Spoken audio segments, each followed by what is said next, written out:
my name is Kayla. Welcome to my channel. In today's video, I'm going to do an overview of the books that I read in May of 2021. Let's go!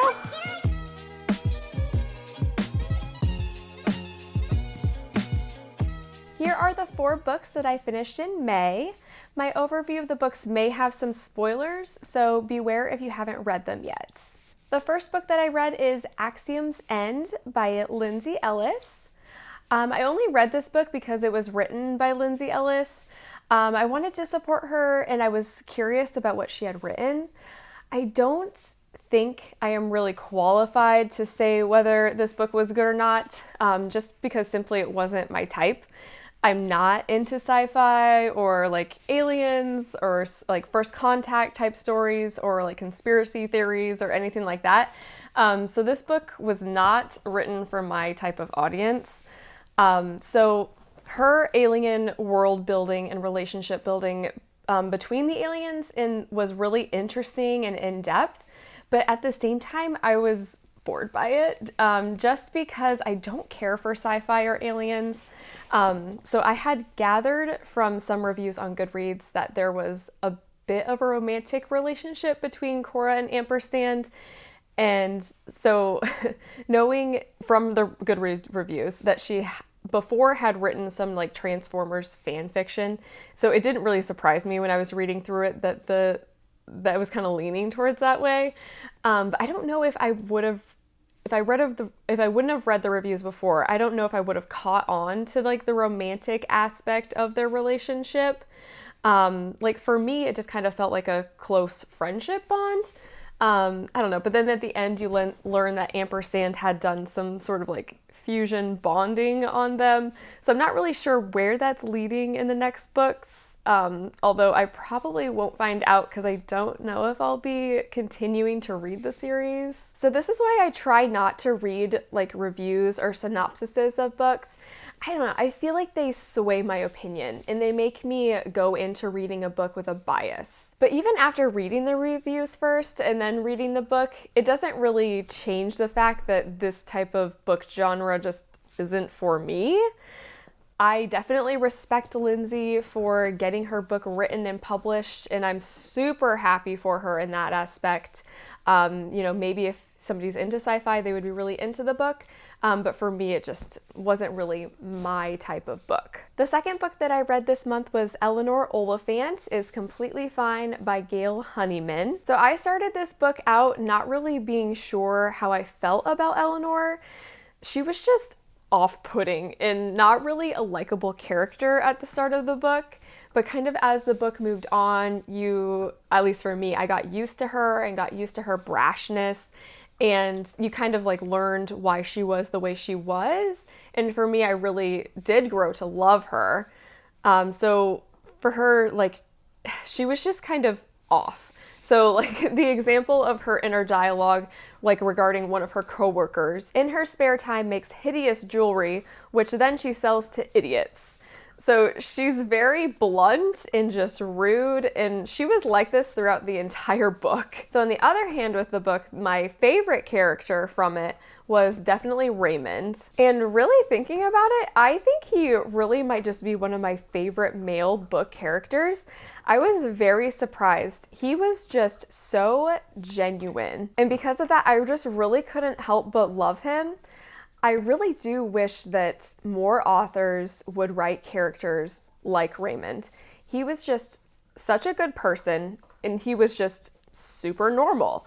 Like, she didn't make him out to be like this crazy attractive man who was so perfect. She made him just be super real. And I really loved him for that, and I felt like he was a great friend to Eleanor, especially when she needed it, and be able to see like their bond was really, really nice. So I think this was one of my favorite books this year, which really surprised me. I went into it not really thinking that it was going to be like anything that great. I didn't really have any expectations for it, but I really did feel like a connection with the characters. And I felt invested into the story from the start. I wanted to see what was going to happen, and I was happy for them. And especially for the book, I think it really showed the value of therapy and also having people around who really care about your well-being.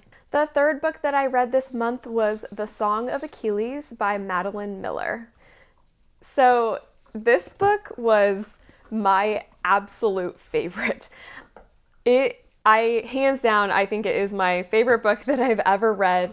And if you like read reviews or see it around Reddit, you know that like everyone agrees. It's just such an amazing book. When I finished it, I was just completely blown away. Madeline Miller does such a fantastic job of writing, and I wish she had more books. So I read Circe at the beginning of the year, and I just now got around to Song of Achilles. I wish I had read it way sooner, because I loved it way more than I loved Circe, and I loved Circe. So I think it was just so fantastic. So before reading this book, I did not read the synopsis or anything. I didn't know anything about the Greek mythology between Achilles and Patroclus. I had no idea what it was going to be about. I knew it was going to be good since Circe was so good. And apparently there are some spoilers in Circe for the Song of Achilles, but I didn't catch them, or they just weren't like apparent enough for me, because when I was reading Song of Achilles, I didn't think, and I was like, oh, I remember this, or I remember a part of this from Circe. I didn't catch it, so I don't know if it really matters the order that you read the books. But for Song of Achilles, this book did grab my attention way sooner than Circe did. And I didn't know that it was going to be a love story between Patroclus and Achilles. I remember being like 10% into the book and just thinking to myself like, oh my God, are they gonna like fuck? Like there was just so much sexual tension between the two of them. And then like I got to 17% of the book and they finally kissed, and I was like, I was right. I was like, oh my gosh. I was like, oh my gosh, this is like a love story. And I was just stoked. I was like, yes, this is going to make reading this book so much more exciting for me. So I was so into their love story. I was obsessed with them. And the way that she like described their love was so beautiful, just because of the way like her writing is. It's just so unique and so different than any other writing style that I've like seen before. It's just so perfect. So here are some quotes that are kind of some good examples of her writing style, and just kind of like showing their love between them. I could recognize him by touch alone, by smell. I would know him blind, by the way his breaths came and his feet struck the earth. I would know him in death, at the end of the world. We were like gods at the dawning of the world, and our joy was so bright we could see nothing else but the other. We reached for each other, and I thought of how many nights I had lain awake loving him in silence. So when Patroclus had died in the story, I was incredibly heartbroken. I did not know anything about like the mythology story, so I didn't know where the story was going. And then I finished the book, and then I read about the mythology of them, and it turns out that everything that happened in the book was just a retelling of the Greek mythology, which I should have known, but I didn't even think to like put two and two together. But I'm super glad that I didn't end up reading on the mythology of it before I read the book or know about it, because it was like such a big surprise for me, and it was just such like a gut-wrenching moment. And so since Achilles was like the great warrior and they kept talking about like what his downfall was going to be, I kept expecting Achilles to die first. And then when he didn't, I was shocked. I was absolutely heartbroken when I was reading about Patroclus' narration after his death. So like the whole book, you got to see about how much Patroclus loved Achilles, and you got to see it from his point of view. But then after his death, you really got to see how in love Achilles was, and how heartbroken and how grief-stricken he was. And that was just so impactful for me. So I do think the best quote of the book is the last sentence of the book. In the darkness, two shadows reaching through the hopeless, heavy dusk. Their hands meet, and light spills in a flood like 100 golden urns pouring out of the sun.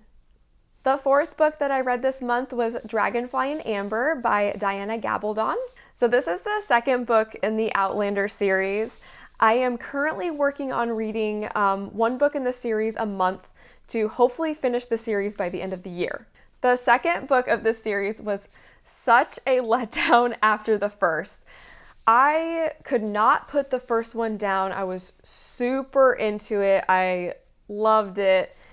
This second one was such a slog for me to finish.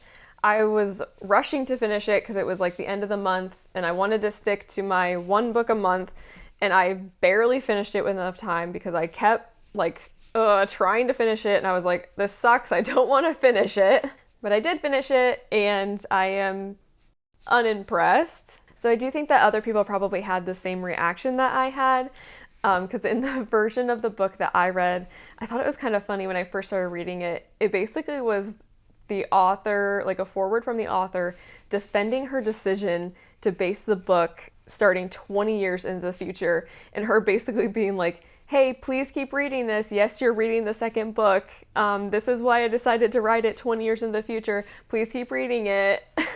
And so clearly people did not like that the book starts 20 years in the future, and basically finding out that for 20 years, Claire and Jamie were separated.